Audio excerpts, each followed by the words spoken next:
Carlos Berguido, bienvenido Carlos a Noticias 180 Minutos. Aquí estamos con Lisbeth Calescano, Mariela Ledesma. Y me llama la atención y me gustaría tu análisis sin ánimos de criticar, muy por el contrario, análisis, reitero. El gobierno que comienza a trabajar el 1 de julio llega con una promesa contundente que fue la que compró en su gran mayoría ese pueblo que votó por José Raúl Mulino.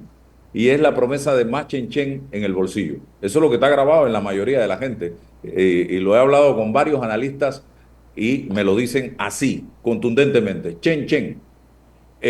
Y hoy me entero, o no hoy, porque ayer hablé con Dulcidio de la Guardia, he hablado con otros economistas, y hoy Fitch Rating habla del camino difícil que se pronostica para el electo presidente José Raúl Mulino una vez asuma las riendas del país. Entre los principales retos que enfrentará la nueva administración está el deterioro del perfil fiscal de Panamá, principal razón por la cual Fitch rebajó en marzo pasado la calificación de Panamá, lo que representó la pérdida del grado de inversión. Fitch hace referencia a la política fiscal, los ingresos, la recaudación de impuestos, la evasión, la sostenibilidad fiscal, el tema de la caja de seguro social, el tema de la mina. Y ayer Dulcidio decía, lo que debe venir, y lo veo venir, es una restricción del gasto público. Y todos sabemos lo que eso significa en un país. Un análisis tuyo, Carlos, de cómo compaginar y cómo hacerle entender a la población que no estamos en época de vacas gordas para estar repartiendo chenchen, sino en época de vacas flacas para tratar de administrar bien ese chenchen. Como no, muchas gracias Álvaro y muchas gracias por la invitación esta mañana.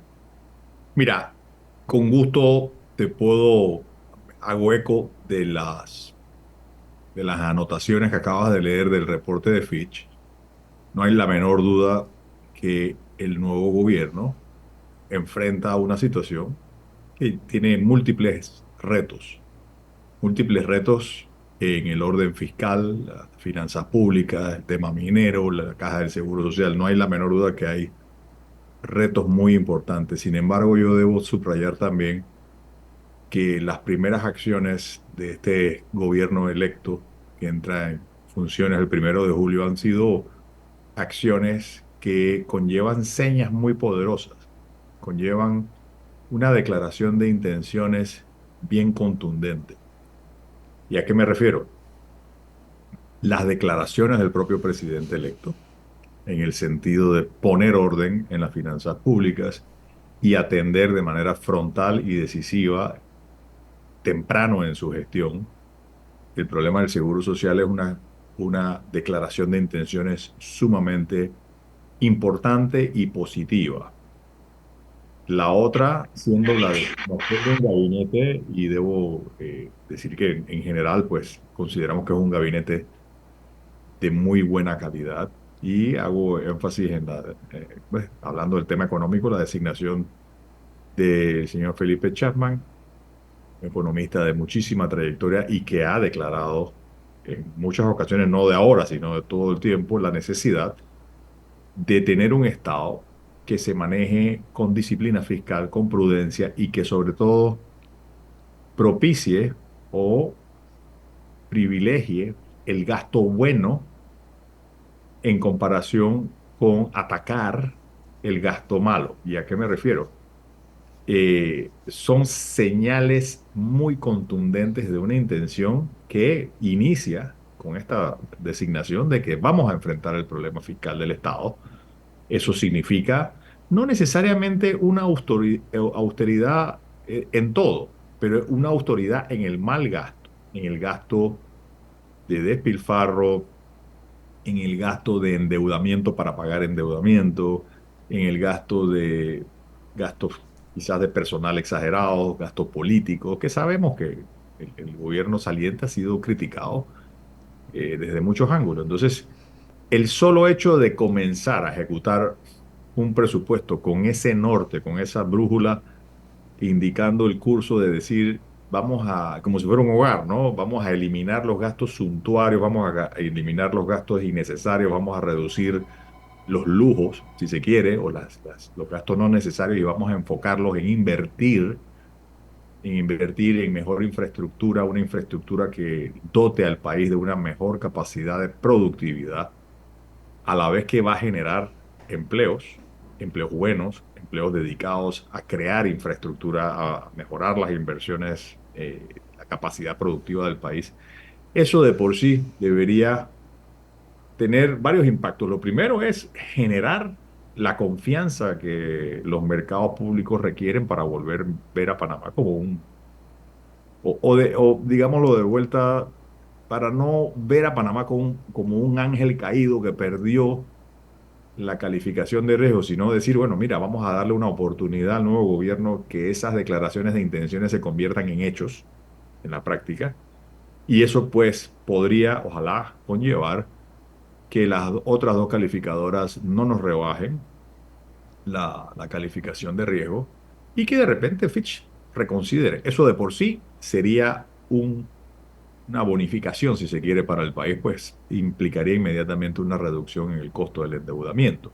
Pero lo otro es el efecto ese de privilegiar el gasto bueno, el gasto que se va hacia la inversión, hacia la infraestructura, hacia mejorar la calidad de las cosas que necesita el país para producir mejor, entre ellas la seguridad, la educación y sobre todo pues infraestructura, inversiones públicas en algunas obras que se han indicado que son parte del nuevo proyecto de gobierno deberían generar un crecimiento económico, no necesariamente en los primeros 6 meses, lo dudo mucho, pero van a ir generando las condiciones que van a propiciar un crecimiento económico Ujú.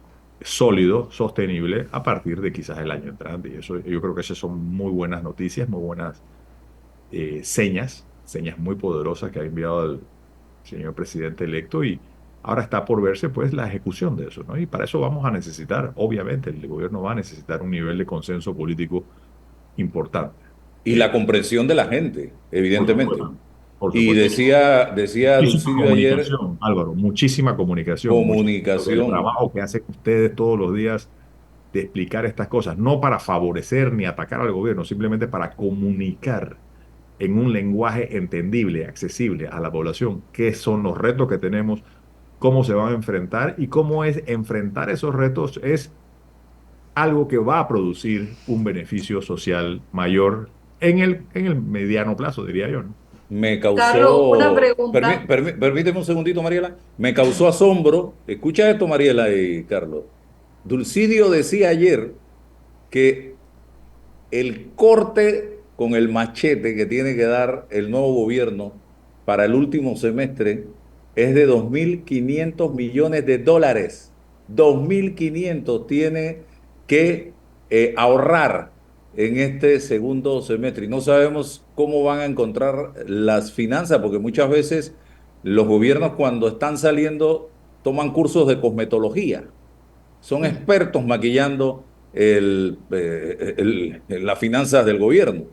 Así que no sé qué tan duro es reducir 2.500 millones de dólares.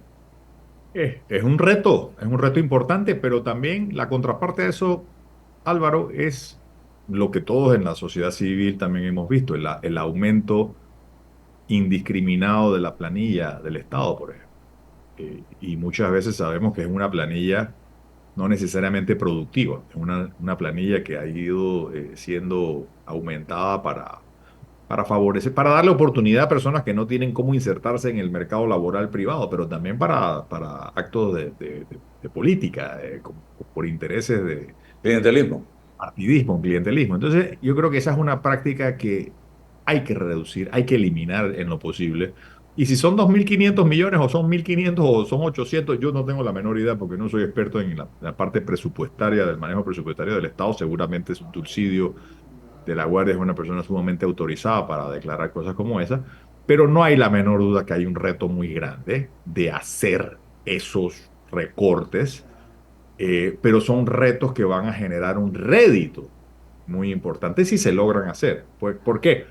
Porque es como en una casa, si tú tienes una casa, un hogar que las tres cuartas partes del presupuesto, digo, y citando una cifra cualquiera que no tiene nada que ver realmente, necesariamente con la realidad, pero si tú tienes un presupuesto familiar que se va en gastos suntuarios que no necesariamente ayudan a la productividad del hogar o a un estándar de vida, a cubrir necesidades y a invertir, por ejemplo, en la educación, en mejorar las oportunidades de todos en el hogar hacia el futuro.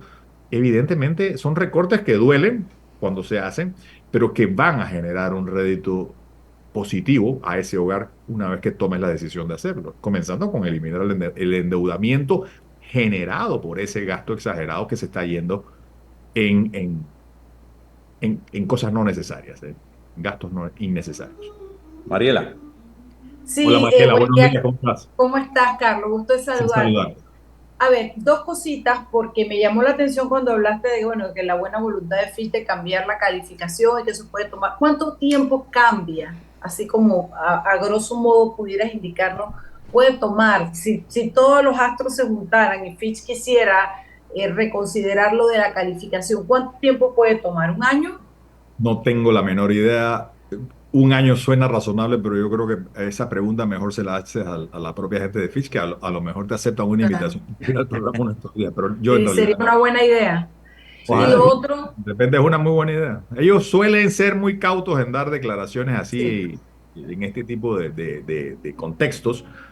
Por eso, probablemente la mejor manera de entender lo que ellos piensan y opinan es a través de los reportes que los publican, ¿no? Ese reporte que anda dando vueltas en las redes que todos hemos leído. A ninguno nos sorprende lo que están diciendo, ¿verdad? A nadie. Todos estamos muy claros de que esa es la realidad de nuestro país. No necesitamos que Fitch nos lo diga. Así es. Me parece que Fitch es como el maestro que llegó y nos dijo, sabemos que no está estudiando el niño, sabemos que, que no estás haciendo la tarea y sabemos que te voy a... Lo que no sabíamos es que iban a ponernos un 2,8 en vez de un 3,5. Llegó el maestro y nos puso el 2,8, pues. Entonces, ¿cuánto tiempo demora revertir esa situación? Habrá que ver, yo en realidad no sé, pero lo que sí entiendo de las calificadoras es que ellos prestan muchísima atención, quizás mucho más atención de lo que nosotros sospechamos, a todas las cosas, las declaraciones de los estados y sobre todo a decir y cumplir lo que se dice. ¿Por qué son tan pendientes de poner atención al cumplimiento de lo que se dice? Porque eso es lo que genera credibilidad. Y la credibilidad es sumamente importante para los acreedores. Nosotros que estamos en el sector bancario, le damos muchísima importancia a lo que dice nuestro cliente que va a hacer y que lo haga. Un cliente que nos dice, no, no, no, yo te voy a pagar mañana, pero pasan los días y no hace, Mm. pues pierdes credibilidad. Un Y cliente además, dice, "No, yo voy a ordenar las cuentas de la empresa para poder tener un superávit en vez de un déficit de aquí a final de año y no lo hace y sigue gastando en cosas innecesarias, pues pierde credibilidad. Y en la medida que tú pierdes credibilidad, pierdes estatura como sujeto de crédito. Y eso es exactamente lo que las calificadoras van a estar leyendo y escuchando muy de cerca. Lo que se dice como declaración de intenciones, que se cumpla, que se den los pasos concretos, ejecuten los pasos concretos hacia ese cumplimiento de esa declaración de intenciones. otra cosa Me que llena quería de esperanza porque yo conozco perfectamente bien quién es Felipe Chapman y sé que es una persona que no habla por gusto, no está haciendo decir, declaraciones. Felipe Es vino una a hacer persona una que va a bocanada de cumplir lo aire. que está diciendo. Perdón, Y no creo que sea de seguir Felipe, líneas. Felipe vino a hacer una bocanada de aire de esperanza en el medio de todo el trajín de la postelección. No, yo quería decirte que sí, ellos hacen corridas, ellos hacen investigaciones que no demoran un día ni un mes, entonces también todas esas son cosas que van a pasar, pero creo que la base más sólida de todo es precisamente ver la congruencia de cumplir lo que se dice. Es muy importante y es ahí donde yo me preocupo un poquito. Mira, si hay algo que a mí me da certeza en este momento es pensar que es Felipe el que está a cargo y que yo espero que el gobierno lo deje trabajar, porque si no lo deja trabajar, perdemos los panameños si Felipe se quiere ir. Entonces, espero que el gobierno lo deje trabajar porque me preocupa tanto eso de la congruencia de más chen chen en tu bolsillo con Sí. un gobierno que tiene que entrar con restricciones, amarrándose para no soltar la plata, a lo mejor reduciendo la planilla estatal, bajando las inversiones a lo mejor públicas hasta que se pueda recoger fondos, una serie de acciones que lejos están de poner más chen chen, necesarias, y que el presidente debe contar con el respaldo de todos los panameños porque es lo necesario para poner en orden la finanza. Pero ni el presidente ni Felipe Chapman son Merlín el mago. Entonces, es importante que toda esa gente que compró el más chen chen en tu bolsillo sepa que hay un momento, hay un periodo de reajuste que se requiere para poder llegar a generar bonanza y más chen chen en tu bolsillo. Muy importante lo que acabas de decir, la comunicación de las metas, la comunicación de qué significa el crecimiento económico y sobre todo cuándo se puede esperar ese crecimiento económico que va a generar esas mejores condiciones para el pueblo. Yo añadiría algo ampliando lo que acabas de mencionar, Mariela, que es la necesidad de construir el consenso político. Y la Mire, confianza. yo creo que estamos en una época de nuestra historia que es una coyuntura delicada. Estamos acostumbrados de que a Panamá le vaya muy bien y no tenemos por qué abandonar Sí. esa expectativa hacia el futuro. Pero ahora mismo hay retos importantes a los que hay que darle la vuelta, hay que atenderlos. O sea, el tema del seguro social, el tema de la mina, el tema del canal, el tema de las finanzas públicas, son temas inmediatos que requieren atención inmediata y sobre todo van a requerir del consenso político.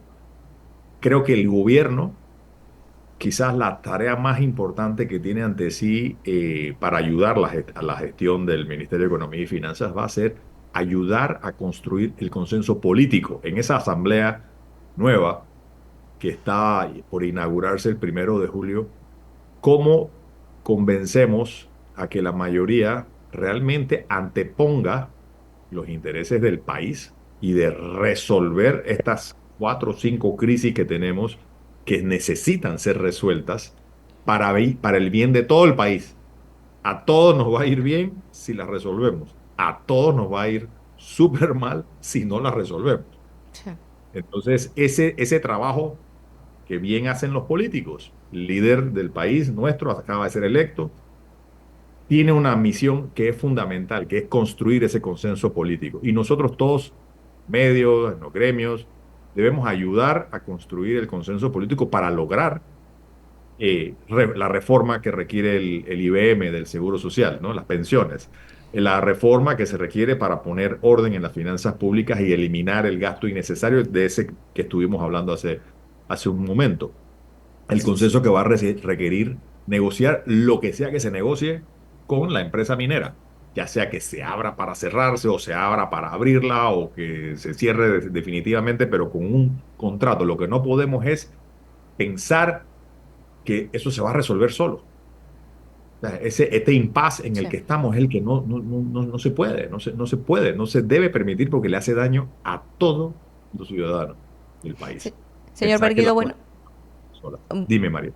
sí, no, Lisbeth Calescano le saluda, estoy por acá en la cabina. He Hola, estado Lidia. escuchando su entrevista muy atentamente. Y en medio del escenario económico que atraviesa el país, a mí me gustaría conocer su punto de vista en torno, o la información quizás que maneja en torno a cómo ha sido el comportamiento de los ciudadanos, también de las empresas, de los pequeños empresarios, en torno a el nivel de endeudamiento que se ha adquirido en los últimos días.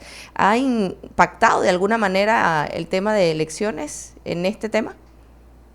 Mira, la economía panameña, a pesar de todo, a pesar de lo que pasó en el cuarto trimestre del año pasado, que hubo bueno, el problema de la coyuntura minera aquella, que se cerró la economía, a pesar de eso, la economía terminó creciendo un 7 y pico%. O sea, Panamá realmente tiene una economía que muestra mucha resiliencia. El año 2024 es más lento y arranca con varios hándicaps, ¿no? El primero es, bueno, se acaba la exportación minera, que representaba 5% del PIB. del Producto Interno Bruto. Eso no lo tenemos, así que hay un aumento. Y le añadimos a eso el hecho de que estamos en un año de transición, un año político. Típicamente hay incertidumbre alrededor de quién va a ganar, quién pierde, cuál es la política que se va a implementar a partir de la nueva gestión. Siempre en años políticos se ralentiza. No obstante lo anterior, es un país que sigue mostrando resiliencia, hay crecimiento, las empresas siguen creciendo. De hecho, el rubro que, que más desembolso de préstamos nuevos ha conllevado en los últimos meses y desde el año pasado es el sector comercial. O sea, el sistema bancario evidentemente está atendiendo una demanda por nuevos créditos en un sector comercial que está bien, le está yendo bien. Con sus retos, sí.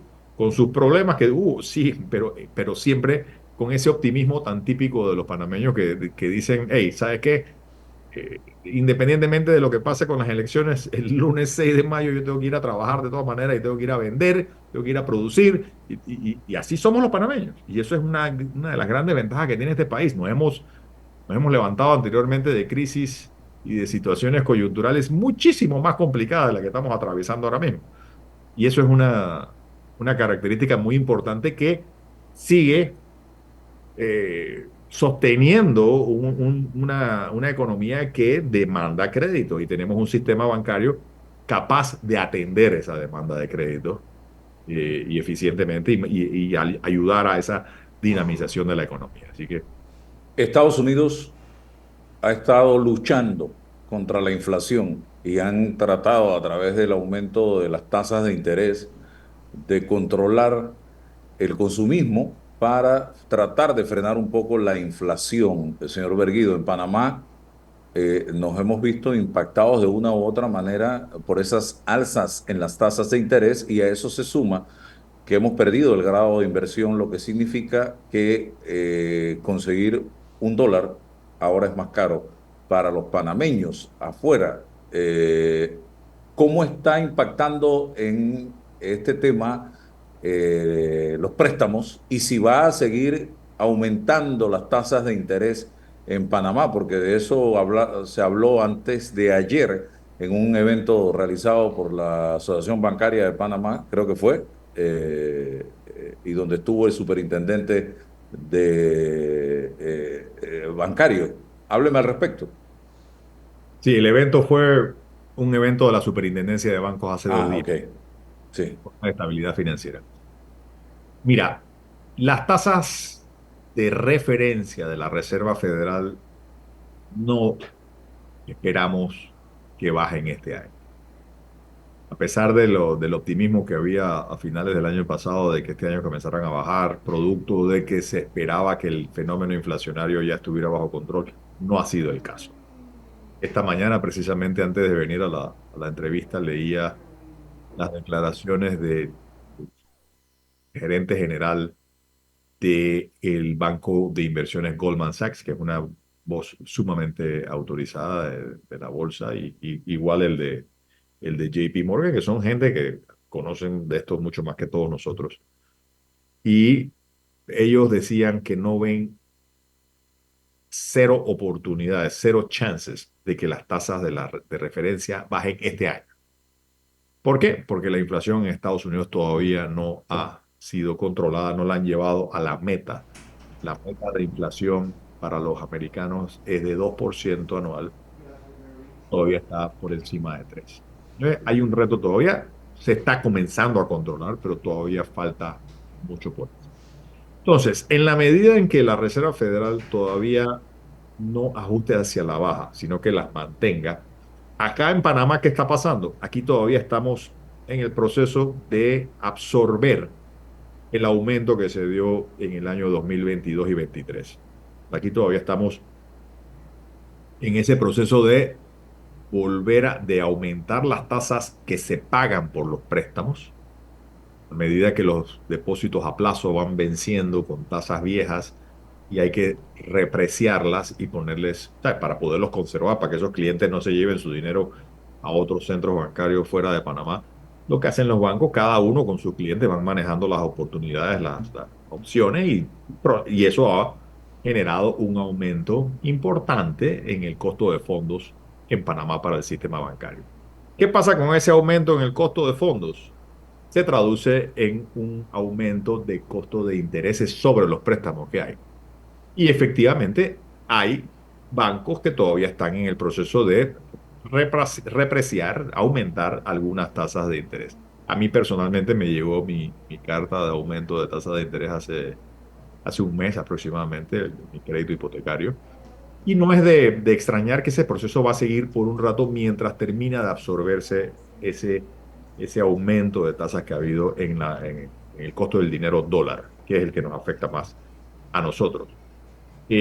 ¿Cuánto más tiempo va a ser? Yo pensaría que este año es un año de absorción todavía, no sé hasta cuándo, pero es probable que de aquí a finales de año ya haya concluido bastante el repricing, ¿no? Lo que es el aumento o el ajuste de las tasas en las carteras que los bancos consideren que pueden aumentar y que deben aumentar, producto de los fondos que se utilizan y se comprometen a diversas carteras.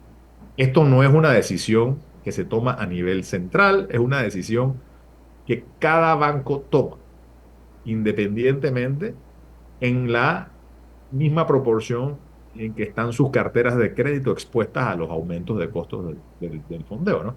Así que yo pensaría, Álvaro, que sería un poco quizás iluso o, o sobreoptimista, mejor la palabra, sobreoptimista, pensar que este año las tasas van a comenzar a bajar a nivel comercial en Panamá. Yo te diría que las tasas se van a mantener como están o quizás un poquito a la baja, al alza, tanto en la tasa que se paga por los depósitos como en la tasa que se cobra sobre los préstamos. El año entrante, esperemos que la Reserva inicie un proceso ya de volver a tasas más bajas, pero también sería, mira, siempre es importante hacer un poco de docencia y mirar hacia atrás para entender. Hoy en día muchas personas piensan que estamos en una época de tasas muy altas. Y en realidad, bueno, Álvaro y Mariela, nosotros que hemos vivido ya varias décadas, estamos perfectamente al tanto de que las tasas no están altísimas. Lo que pasa es que hubo un aumento muy rápido en la reserva que ha generado toda clase de shocks. Pero si tú comparas, por ejemplo, la tasa de hoy de la Reserva Federal, que está en promedio, 5,35 más o menos anualmente, eso palidece a las tasas que habían hace 15 años o hace 20. No sé si ustedes se recuerdan allá en los años 80, cuando las tasas de referencia de la Fed eran 16 y pico por ciento y las hipotecas estaban por 20.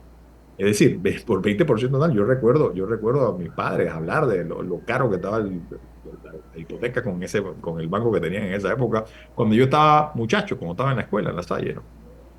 Así que, lo, lo- para ponerlo en contexto, las tasas están incluso por debajo de su promedio histórico. Lo que pasa es que han subido muy drásticamente viniendo de un periodo históricamente largo de tasas cero, producto de la crisis que hubo en el 2008.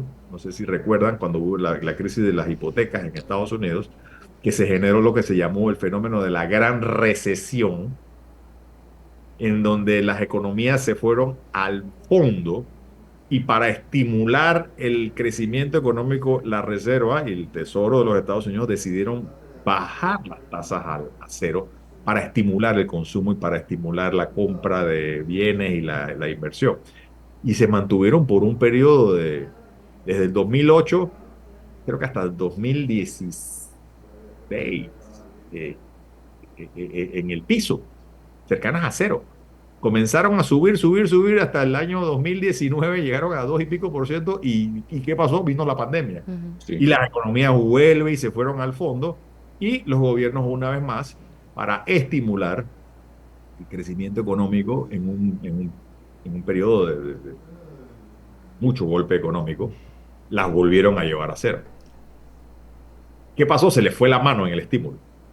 Se le fue la mano a los gobiernos de Estados Unidos, se le fue la mano en el estímulo económico que hicieron, en la cantidad de dinero que metieron en el sistema para ayudar a la gente que estaba sin empleo, y eso ha generado el fenómeno inflacionario que siempre, el fenómeno de la inflación siempre es generado por una asimetría entre la demanda y la oferta de productos y servicios en el mercado. Cuando tú le metes estímulo económico, tú estás estimulando la demanda a niveles que hacen que las cosas se pongan más caras. Y eso es lo que ha pasado. Ahora, ¿qué pasó? Ahora están metiendo freno nuevamente para tratar de enderezar el curso del barco. Y eso es lo que nos ha pasado. O sea, estamos viviendo un shock producto de un aumento muy vertiginoso de esas tasas, pero que es que veníamos de un periodo anormal, ¿Y, totalmente anómalo, cuando uno mira las gráficas. y Ayer qué precisamente pasa? estábamos dando ayer estábamos en un curso, un diplomado de periodismo bancario, en donde yo doy una de las clases, y si uno ve la gráfica histórica de las tasas de referencia de la Reserva Federal desde el año 1955 hasta ahora, es una serie de 70 años, más, Wow. sí, casi 80 años. El periodo entre el 2009 y el 2017, creo que es el único en la historia que ha sido en que las tasas han estado casi en cero por tanto tiempo. Es más, nunca habían estado en cero, por lo menos desde Wow. el 55 hasta acá. ¿Qué Es pasa? cero por 10 años casi, o sea, es increíble. Aquí me pregunta una persona, ¿qué pasa con los ahorros y el tema de los intereses? ¿Qué Están pasa con los subiendo las plazos tasas. fijos, con los plazos Están fijos y el subiendo. tema de los intereses? ¿Aumentan Están o bajan? aumentando. Los Tenemos intereses cifras sí. duras. Claro que sí, han aumentado. Las tasas de interés que se pagan sobre los depósitos a plazo fijo y, y de ahorros han aumentado. Todos los plazos, 30 días, 60 días, un año, 3 años, o sea, todos han aumentado. Y drásticamente. O sea, han aumentado en algunos plazos incluso hasta el doble. Y estamos siempre hablando de tasas promedios en el mercado, ¿verdad? No de bancos específicos o clientes específicos. Los promedios han aumentado, se han más que duplicado en algunos casos. Ok, bueno. Gracias, don Carlos. El sistema financiero está por el Sólido, momento sólido. No sólido, hay de qué líquido, preocuparse. solvente, resiliente. Ese es bueno, gran parte del mensaje que escuchaste el otro día en la conferencia de prensa de la superintendencia es eso, es todos los bancos hoy en día están capitalizados y líquidos, más allá de lo necesario, incluso para absorber choques económicos importantes, lo que se llama Muy stress test, las pruebas de estrés. Como cuando un paciente va al doctor y te hace una prueba de estrés para ver si el corazón aguanta, llevar el ritmo cardíaco a 150 y 160. Bueno, así mismo el sistema está fuerte ahora mismo para aguantar más choques. Así que eso es una muy, muy, muy buena noticia para nuestro país. Y no es raro. Nuestro sistema bancario es súper sólido, ha pasado muchas pruebas y ha salido siempre adelante, a pesar de pruebas muy, muy difíciles como la pandemia. La claro. pandemia fue una prueba de fuego que, vaya, hoy en día podemos mirar para atrás y ver todo en el retrovisor, pero un momento fue o sea, cuando un gobierno y cuando estás en un estado que hay una ley que te prohíbe cobrar lo que te debe, como fue la ley de moratoria, eso fue una prueba de fuego muy importante, y los bancos demostraron la capacidad de absorber esa prueba. Nada Gracias, más don quiero decir Carlos. que Ajá. a los panameños también nos ha tocado apoyar a los bancos en eso, Carlos, Claro, porque claro. la cantidad de procedimientos y de documentos que te requieren, olvídate de si es Una que vas a locura, pedir plata, hasta para depositar dinero. En estos días hice un una depósito locura, que Mariel. Una eh, locura. no era nada, óyeme, y yo sentí que había depositado como $1 millón porque Una la locura, es una trancadera. locura y sí, y mira, son excesos que se han cometido. Yo te diría que no es los bancos, pero algo de eso también hay: interpretaciones de leyes, interpretaciones de reglamentos o reglamentos que se han promulgado para estar en línea con los estándares internacionales de la OECD y del Gafi. A veces esos estándares se interpretan en exceso, a veces son estándares excesivos. Pero seguimos igual adentro en Hay que esa línea volver, que hay que darle estamos. una nueva mirada a todo eso. O sea, Yo tenemos que estoy de volver acuerdo porque Si funcionaran como esperan, a mí no me importaría, pero la verdad es que para la bajada, como dice la gente en el patio, para la bajada igual estamos en las listas, igual estamos en problemas, o sea, la gente va y usa el sistema para maleanterías y eso se probó en el gobierno de Ricardo Martinelli con la cantidad de dinero de coimas que pasó por el sistema bancario y que no se detectaron o por lo menos no se denunciaron. Yo creo que las reglas y los procedimientos son importantes. Yo no tengo ningún problema de seguirlos. Lo que te quiero decir, Carlos, y me encantaría, me encanta oír que digas que hay que darle una mirada, es Bien. que lo que no puedo entender es que tengamos tantos procedimientos, tanta incomodidad para el usuario, tanta preguntadera y al final se hacen los negocios malos, estamos en las listas negras, yo no veo cuál es el beneficio para nosotros. Mira, de acuerdo contigo en todo, menos en lo siguiente. Cada una de las investigaciones sobre el abuso contra el sistema bancario se convierten en investigaciones porque ha habido un reporte de operación sospechosa que ha emitido un banco a la UAF. Lo que pasa es que ese tipo de información no es público, pero los bancos, igual que muchas otras entidades, deben reportar a la UAF cuando ven una transacción sospechosa, una transacción que genera una señal de alerta. Y cada una de esas investigaciones que uno ve en los periódicos que ha habido en Panamá sobre diversos personajes por cualquier tipo de delito, ya sea narcotráfico, ya sea corrupción, ya sea, vaya, evasión tributaria, cada una de ellas es, es más que probable que se haya iniciado por una o varias reportes de operación sospechosa emitidas por los oficiales de cumplimiento a la unidad de análisis financiero. O sea, el sistema bancario es un poderoso asistente de la justicia y es un poderoso asistente para evitar que, eh, que se cometan delitos de manera impune, de manera no investigada. Con eso quiero decirte que el resto de las cosas sí estoy de acuerdo, que quizás tenemos que hacer un esfuerzo conjunto con las autoridades, con las superintendencias, no solamente la de banco, las superintendencias en general, con el Ministerio de Economía y Finanzas, con el Consejo Nacional contra el Blanqueo de Capitales, que es una entidad que opera dentro del MEF, para volver a revisar toda esta normativa que está sobrecargando al cliente y que a veces le da la impresión al cliente de ser como tratado como delincuente Delincuente, sin sí. haber hecho nada. Y eso Yo me siento la da mamá de rabia, Mango sí, da Verde. rabia, da rabia, hastía, causa hastío, causa toda clase de sinsabores. Tenemos que ir hacia un sistema más inteligente que Más utilice, amigable con que el utilice, sí, que me refiero inteligente a usar eh, medidas o requerir información que realmente sea útil y sobre todo invertir más y mejor en capacidad de monitoreo. El monitoreo de transacciones para detectar transacciones que son sospechosas, en vez de hacerle la vida tan difícil al cliente al momento de abrir cuenta. Y eso es una bandera que tenemos nosotros, aunque no lo creas, como bancos.